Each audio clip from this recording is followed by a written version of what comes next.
guys, good evening sa inyo lahat. Ito si Gene. Welcome sa 11-9 Workshop. So guys, medyo hindi tayo nag-vlog. Napakatagal, no? Halos isang buwan. And yeah, nasa workshop tayo ngayon. So ito yung pinagkakabala natin kaya hindi tayo nakapag-vlog. So sabi ko nga sa inyo is bala kong gumawa ng isang office or man cave dito sa ating workshop. And yeah, dahan-dahan is nabibuild ko na siya. So malapit na siya matapos. And I can't wait na mag-shop tour, no? To show you around guys dito sa ating man cave. Pero in the future na yan. No? So sa ngayon guys, mag-vlog lang muna tayo. Ng mga maikling vlogs lang muna kasi hindi pa ako makatrabaho doon sa workshop. Okay? Pero salamat pa rin guys sa inyong pag-stay dito sa 11 Workshop. Maraming salamat sa mga nag-like, nag-comment, share at nag-subscribe dito sa ating vlog. At kung di pa kayo subscribers guys, subscribe naman kayo dito sa 11 Workshop. Okay? So, ayun guys, meron lang gusto pag-usapan ng mabilis ang topic lang, no, guys. Now, I am a power tool vlogger, DIY vlogger, build vlogger na di, mga ganyan, no. So, masaya ako guys, masaya naman ako kapag may mga sumusunod sa yapak natin, no. Kung yung mga ibang mga nagko-construction, nag-DIY is nagbo-vlog din, masaya ako doon. Guys, ini-encourage ko nga kayo na yung mga kaibigan, dahil mataas ang respeto ko sa mga construction workers, sa mga ganyan-ganyan, na mag-vlog at i-share yung inyong kaalaman. Now, walang masamang mag-share ng inyong kaalaman. Pero guys, napapansin ko na marami na nag-share o nagbibigay ng tips na yung kanilang tips na binibigay is unsafe, hindi ligtas. Okay? Now, meron na akong binlog tungkol dito noon. Yung mga kailangan mong gawin or kailangan mong tandaan as a vlogger. At isa na doon ay tinatawag natin na social responsibility. We have a social responsibility sa ating mga audience. Tawag sa atin guys is influencers kasi nakaka-influensya tayo. So, mas maganda na yung pinopost natin sa social media at tinuturo natin sa ating mga audience ay mga positive at yung sigurado na makakatulong sa kanila na ligtas, okay? Number one, safe, ligtas. Okay, yan yung pinaka-unang-una. Efficient and effective, no? Ligtas talaga, okay? Kasi guys, meron akong napanood. Hindi ko nasasabihin kung anong vlog to or kung sino yung nagbablog kasi ayoko rin naman na i-bash nyo siya kasi parang simula pa lang siya na vlogger, no? So, ayoko na i-bash nyo, ayoko naman na sabihin nyo na ganyan. So, people can change, okay? So, pwede naman magbago yung tao. Kung, pero nag-post kasi siya na hindi ko nagustuhan about do sa kanyang tip sa grinder. Okay, ito na naman tayo, grinder. So, you may know, marami na akong vlog tungkol sa mga grinders, guys. You may know, alam niyo naman, na ang grinder ang isa sa pinakadelikadong tool sa isang workshop. So, sa isang nagtatrabaho, pinakadelikadong power tool is yung angle grinder. Napakadelikado nito guys. Check nyo yung mga vlog ko about angle grinder and angle grinder issues and safety, no? So, para malaman nyo kung ba't napakadelikado ng machine na ito. Pero, it turns out na marami pa rin sa ating mga kababayan, nagbablog pa naman, ang hindi pa rin nirespeto ang angle grinder. Lagi ko sinasabi guys, hindi nyo kailangan katakutan. Ako dati takot ako sa angle grinder. So, dati takot ako dito eh. Pero ngayon hindi na kasi nirespeto ko na siya. Nirespeto ko ang lahat ng klase power tools ay lahat ng power tools kailangan mo irespeto. Kasi kapag hindi mo nirespeto ang mga power tools, pwede kang patayin yan.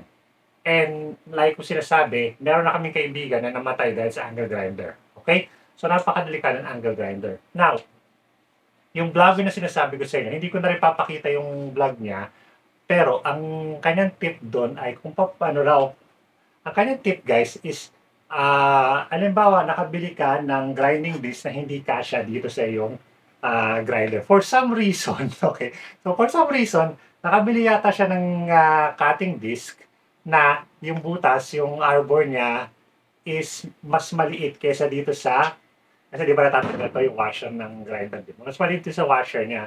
So, yung kanya is hindi siya snug fit. So, medyo masikip yung kanyang cutting disc na nabili. So, ang tip niya guys, ganito. So, ang tinip niya sa atin ay ang maganda raw tip pag ganyan, pag hindi raw kasya is Kumuha siya ng plies, literal na plies, pinlais niya yung gilid ng arbor. Pinlais niya, tapos pinasok niya yung plies, pinaikot niya hanggang sa mapaluwag niya yung butas. So, pinaluwag niya yung butas. So, okay. So, pinaluwag niya yung butas, and then, syempre, dahil pinaluwag na niya yung butas, nagkasya na doon sa kanyang grinder, no? And I was like, is that even safe? Okay, so, of course, guys, ang mga mga cutting discs na ganito, these are matibay itong mga to, pero at the same time, fragile din sila, no guys? You can easily break one. Ayan. Ganun lang siya ka-fragile. Kahit kamay mo lang, mabibiyak mo siya, no guys? Now, why would you tamper? Bakit mo itatamper to? Kasi yung ginawa niya na binutas niya, pinalaki niya yung arbor, that is tampering. Tinamper mo yung yung cutting disc. And what does do is, ang nangyayari dyan guys, is dahil tinamper mo siya, hindi ka na niyan sigurado sa structural integrity nitong yung cutting disc. Now, tinamper mo na siya, pinaluwag mo yung butas, binala mo sa grinder, pinaandar mo. And we know that yung grinder sobrang bilis, 15,000 RPMs, no? So, there's a chance na mabiyak yan, tulad na nangyari dito na nabiyak and lumipad. No? And I don't know, hindi ko napansin, pero baka mamaya wala ring blade guard yung kanyang grinder. So, pwede yan maaksidente. Pwede kang maaksidente niyan. Pwede yan tumilapon sa'yo and goodbye na. Diba? Yun eh. Yung real talk lang guys ha. Real talk lang. Nakakamatay talaga ang mga power tool axles na ganyan. No? Especially kung wala kang protection like PPE at ito nga, napaka-importante, yung blade guard, no? So, well, may mga sasabi na naman, SLG, ayan ka na naman eh. Ang tagal na namin ginagawa to. Hindi naman kami na-aksidente, expert na kami dito. We are experts. So, hindi naman kami na-aksidente, no? Kaya okay lang yan sa amin.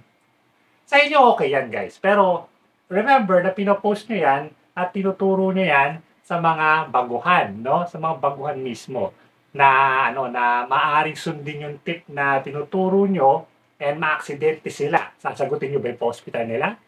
Hindi naman, di ba? So, kung maaksidente sila gamit yung grinder dahil sa tip na binigay nyo, papanagutan nyo? Hindi naman, di ba? Pero may pananagutan kayo. Negligence nyo yun, di ba? So, negligence yun ng social responsibility nyo. Inalis nyo sa social responsibility. Hindi kayo nagbigay ng safety tips. Sinunod ng ibang tao, na-aksidente sila, di ba? Conscientious nyo yan, di ba? So, dapat guys, if we are giving tips sa social media ng mga ganyan, dapat ibigay natin tips is yung safe, no? Yung talagang maayos na tip at ligtas na tip. Okay? Now, ititip mo na kapag wala kang makitang kasukat nitong angle grinder mo, paluwagan mo yung arbor ng yung cutting disc. I have a better solution dyan. Pumunta ka sa tindahan at maghanap ka nung kasukat. No? Dalhin mo na lang tong washer para sigurado. Dalhin mo yung washer mo, punta ka sa tindahan, sa hardware, hanapin mo yung talagang snug yung fit dun sa yung at yun ang bilhin mo, guys. Guys, napakamura lang ng cutting disc. Magkano ba ang cutting disc ngayon? Ang mga pinato, I think 20 pesos natin, mga murang klaseng cutting disc. Yung mga mamahalin is around 50 pataas, no? Mura na yan, guys. Mas mura ang mga cutting disc na sakto ang fit kaysa ma-hospital ka, di ba? Kasi guys, tulad nga ng title ng video na to, isang beses ka lang magkamali, tapos ka. Isang beses lang. Isang beses lang. Kahit na milyong ulit mong ginagawa at hindi ka na-aksidente, it just needs one. Isa lang na pagkakataon. Diba? Pwede kang mamatay, pwede kang mabaldado, diba? Sabihin ng iba, aksidente yan eh. Mangyayari at mangyayari yan. Oo nga, pero bakit mo pa tataasan yung risk mo? Diba? Ba't mo tataasin yung risk mo? Sa pagtitipid na yan, pagtitipid ng 20-50 pesos, nakatipid ka ng 20-50 pesos, anong kapalit niyan? Pag na-aksidente ka, libo-libo sa ospital, kawawa naman yung pamilya mo. Yun na lang isipin nyo, guys. Isipin niyo lagi yung pamilya niyo, 'di ba? Kapag nagkakaganyan kayo na gumagawa kayo ng diskarte na alam niyo sa sarili niyo hindi ligtas yan, hindi yan safe. Isipin niyo yung pamilya niyo, 'di ba? Huwag niyo na isipin yung sarili niyo, isipin yung pamilya niyo. May mga umaasa sa inyo, may mga pwede kayong maulila, 'di ba? Kasi nakakamatay talaga yan. I'm not exaggerating guys, hindi ako nag-exaggerating dito. Talaga nakakamatay ang mga aksidente sa power tools. So just be safe, 'di ba? At kung yun nga, kung ipo-post niyo sa social media, ipo-post niyo yung mga tips niyo na ginagawa niyo, be sure na mag-post kayo ng mga safe na diskarte. Yan ang importante sa lahat. Kung gusto mo ng diskarte, magpakita ka ng diskarte, yung mga diskarte mo, basta yung diskarte mo ligtas, wala tayong problema dyan, wala tayong pag-uusapan dyan, okay yan, panalo yan. Guys. Pero kung yung mga diskarte mo is pwedeng makapagpahamak sa ibang mga tao, sa ibang mga gumagawa, eh, yan ang hindi maganda. Tandaan nyo guys, mas marami na aksidente ng mga veterano kaya sa mga baguhan. Sa totoo lang, sa statistics, mas maraming na aksidente ng power tools ang mga veteran kasi masyado ng kumpiyansa, malaking tiwala sa sarili, 'di ba? Masyadong confident, 'di ba? So sila yung madalas na aksidente. Okay? So ingat tayong lahat, no? Ingat tayong lahat and think before you post. Okay? So lagi natin pag-isipan 'yan. Lagi natin isipin din yung ating mga audience, no? Ang audience natin hindi lang yan para views, hindi lang yan para dagdag revenue, no? Ang audience natin, mahalin natin, no? Ako, mahal ko kayo, guys, yung manonood sa 11 hours, mahal na mahal ko kayo, kaya hindi ako magpo-post dito ng mga tips na alam kong hindi ligtas, okay? Kaya lagi ko ipupukpok sa sarili ko, sa inyo, na always be safe in your workplace, kasi love ko kayo, guys, mahal na mahal ko kayo. Kung wala kayo, wala ako dito, okay? Wala ako dito sa 11 hour workshop. Alright. So, yun guys. Yeah, thank you so much for watching. No? Sana may natutunan kayo ng konting bagay dito sa ating vlog na ito. And I'm gonna see you guys again next time. Sigurado na yan. Dito sa 11 Workshop. Okay? So, this is Gene from 11 Workshop. Tschüss.